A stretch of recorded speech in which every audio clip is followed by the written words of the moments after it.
Today, I am joined by U.S. Representative Harriet Hageman here. Thank you so much for joining us today, Representative.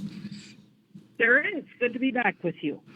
Now, I know we've got quite a few topics to go over today, Representative, but I did want to make sure that we gave a shout out to your upcoming town hall here that's happening today here at noon.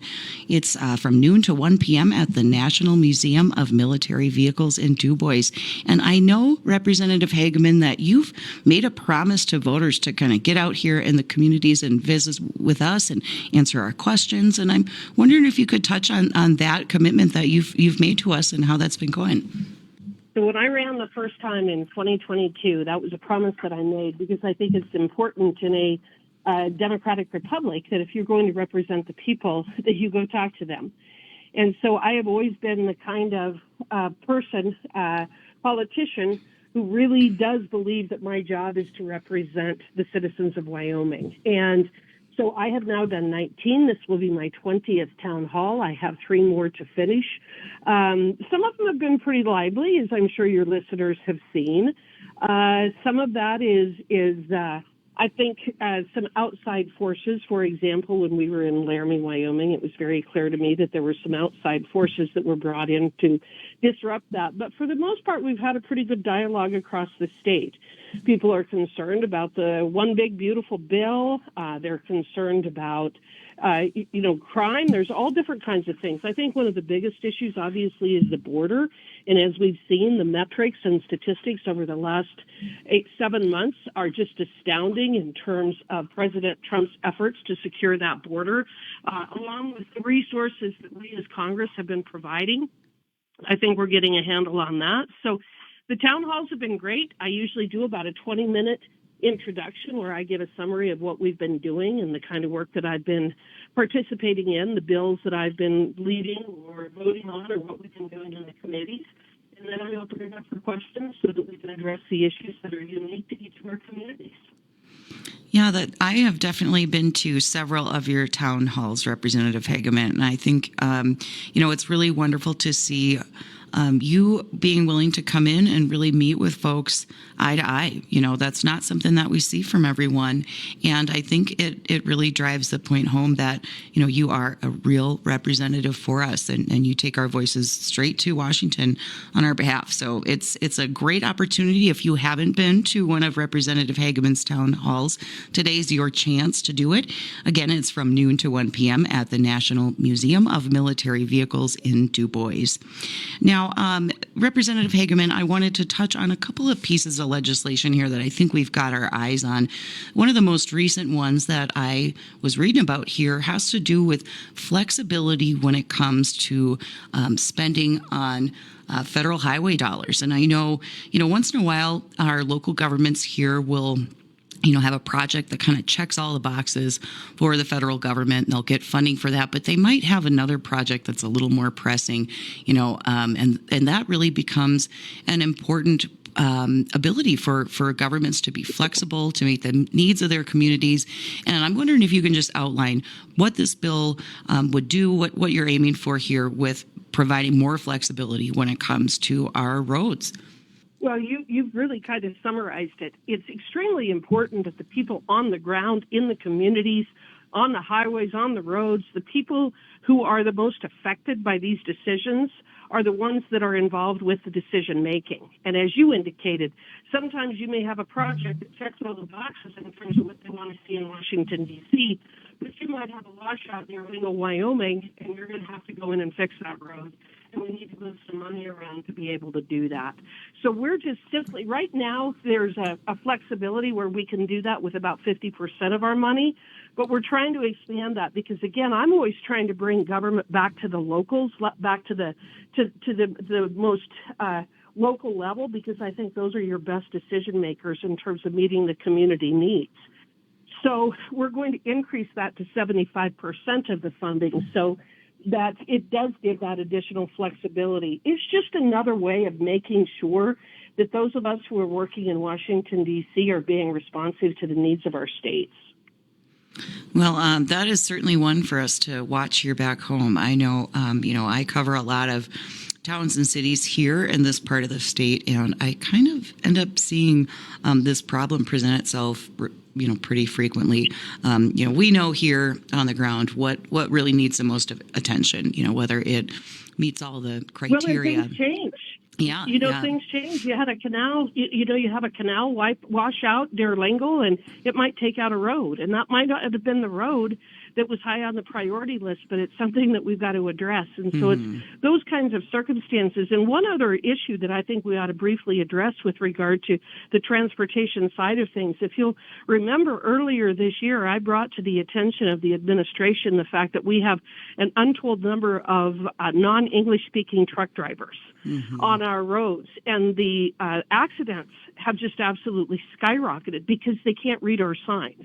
Now, they probably know stop and they know green, red, and yellow. But across Wyoming, especially in the winter, those digital signs oftentimes have helpful and important information. We had a situation on I-70 where a truck driver came out of the Eisenhower Tunnel and had a runaway truck but could not read what or didn't understand the runaway truck lane. And instead of going into the runaway truck lane, he plowed into a bunch of cars. It was a mass casualty event. Dozens of people severely injured, people killed, because he couldn't read the roadways. He couldn't read the road signs. He didn't understand. In wintertime when we've got slush and ice and snow and we've got people who've never driven on those roads here in Wyoming before, it's been pretty dangerous. And just last week, Sean Duffy with Department of Transportation announced they have removed 1,500 non-English speaking truck drivers off the roads just since we got involved in this, and the president issued an executive order, and the secretary has worked to address this safety issue. So I'm actually very, very proud of that. I think that is definitely a safety issue for Wyoming. It's another issue in this space of transportation, but I just wanted to make sure everybody was aware that this administration is really trying to keep our roadways safe. Absolutely. Here in Wyoming, that's something that really touches all of us. With our fatality rates on the roadways, we're all, trying to figure out what it is that we can do to make things safer. And so it's, it's really encouraging to hear that you guys are working on that problem as well. Now, I wanted to switch lanes a little bit and kind of help celebrate some recent news that we had here that has to do with the Antelope Mine in Converse and Campbell counties. Of course, this is federal land. It's a coal mine, and the Department of the Interior just gave the nod for a big expansion of 14.5 million tons of coal to be mined there. And Representative Hageman, I'm wondering if you can kind of weigh in. I think this is another sign that we're really reinvigorating our energy industry here. And I'm just wondering what your perspective is on this particular project and what we should look forward to come. This is just such a classic example of what a difference 7 months in an election can make. The last administration was doing everything possible to destroy our energy industry and along with it our prosperity, not just here in Wyoming, but throughout the country because of their global warming, climate change nonsense. And here we are just 7 months later, and we've got a situation where we're not going backwards, we're going forwards. And this was a huge announcement. This, coupled with the fact that in the One Big Beautiful Bill, we have reduced royalty rates for our coal companies so they can reinvest in their workforce, reinvest in their equipment and infrastructure, and then on top of that, opening more areas for additional mining. When these coal companies go in and seek additional mining opportunities within or adjacent to their footprint, it can cost them as much as $40 million just to apply to be able to do that. It's massively expensive. It can be very, very complicated, despite the fact that we are absolutely second to none in terms of our ability to effectively and environmentally friendly mine our coal and our other resources. But it is terribly expensive. And so when they invest those kinds of resources and that kind of manpower, we need to know that at the end of the tunnel or at the other end of the process, there's an opportunity to actually generate the revenue and produce that product, produce that resource. And so this is an example of this administration following through. Promises made, promises kept. They're going to unleash our energy to make things more affordable. They've done it, and this is just yet another example of that. Well, definitely it's something to watch, and I think a sign for more to come here in a state that our energy industry is obviously so important. So removing those hurdles opens up a lot of opportunities here at home in Wyoming.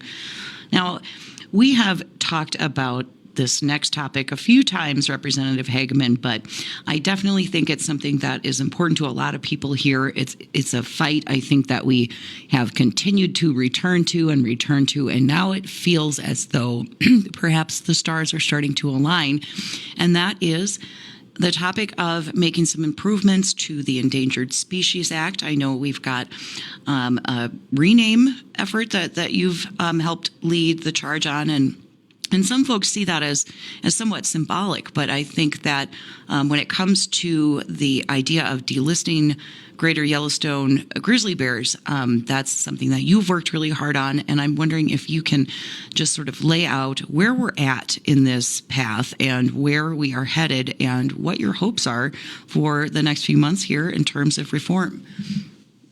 Well, I'm working on this with Senator Cynthia Lummis, and the point is that the Endangered Species Act was never designed that you would keep species on the list indefinitely regardless of their status. What has happened is that the Endangered Species Act has been manipulated and abused over the last 30 to 40 years especially, where the goal is no longer about recovering species, it's about controlling land and water use. And so regardless of whether we meet all the recovery goals or a species is recovered, what you have is you have activist judges like in Judge Malloy in Montana, that when we delist a species because it has met all the metrics for delisting, the environmental groups run to their favored judges and the judges put them back on the list, despite the fact that the best available science shows that those animals should be delisted. This is playing out right now with the gray wolf. The gray wolf has long been recovered, well over 20 years. The gray wolf in Wyoming, Montana, and Idaho have long been recovered. They are not endangered. They're not in danger of being of going extinct. They're neither endangered nor threatened. We have a robust gray wolf population in Wyoming, Montana, Idaho, Eastern Oregon, California, and Washington. In Minnesota, they have thousands upon thousands of wolves. They no longer meet the definition of endangered or threatened, either one, yet the environmental groups know that if they can keep them on the list, it restricts our ability to do hunting. It restricts our ability to protect other species. It restricts our ability to protect our livestock producers. The same with the grizzly bear. So what we're doing is renaming the act. Now, some people may say that that's symbolic, but it shows the intent of what the act is, which it is to recover. It is to recover the species. Once they're recovered, they need to be delisted. And that's what we're working on. That's one aspect of this, but also within the Natural Resource Committee, of which I am a member, we have been working on an Endangered Species Act reform for quite some time. Because again, the point of this is let's do what we need to do to protect the species, get them to where they're a healthy population, a healthy, robust population, whether it is the gray wolf, the grizzly bear, the whatever it might be, the pallid sturgeon, their least tern, whatever this particular species might be. Once they meet those recovery goals, though, we then need to move to the delisting process so that the states can actually take over full management of the species. So that's part of what we're trying to do here is refocus and actually direct the attention towards what the Endangered Species Act was intended to do.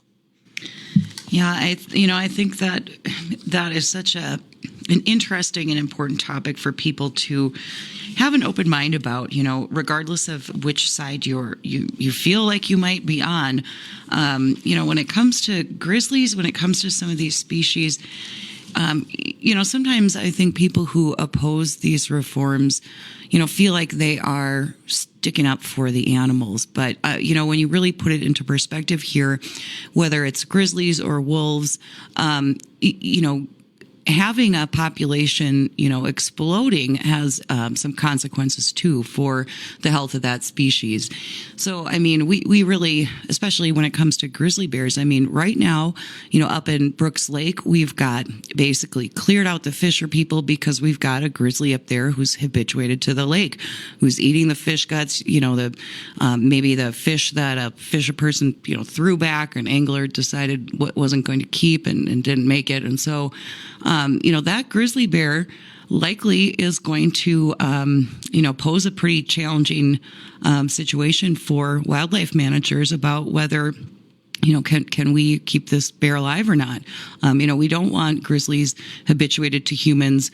We want to be able to control that population, keep it at a healthy level, for everyone's benefit. We've got a trail up by Du Bois right now that's closed because a grizzly bear's hanging out and enjoying a carcass that's right near the trail there. And so finding that healthy balance is important. And I think, to your point, we found that healthy balance, and it was years ago, and so Yep. we want to be good stewards of the land and, really recognize what is, the right population size for both humans and bears for us to coexist here and, really keep an eye on what's best for these species too.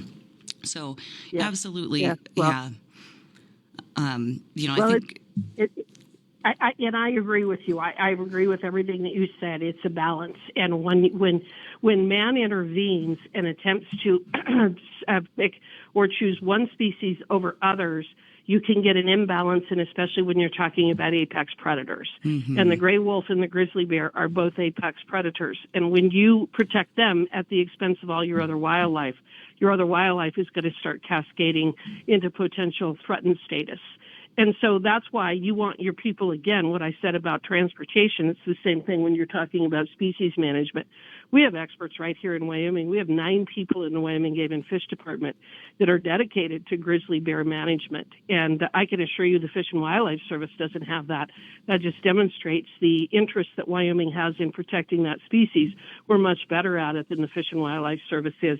And we need to take that responsibility. We need to take the responsibility. We actually manage the bears now, but we need to make sure that the Game and Fish Department has the tools to manage that species aligned with others as well. Absolutely. Now, if you folks want to learn more about the topics that Representative Hageman and I have touched on today, if you've got questions for your Congresswoman, today is your chance. So she will be at a town hall here in Fremont County in Du Bois today from noon to 1 p.m. at the National Museum of Military Vehicles. She typically will speak for a few minutes and then open it up to the audience. So if you've got questions, that's the place to be here today at noon.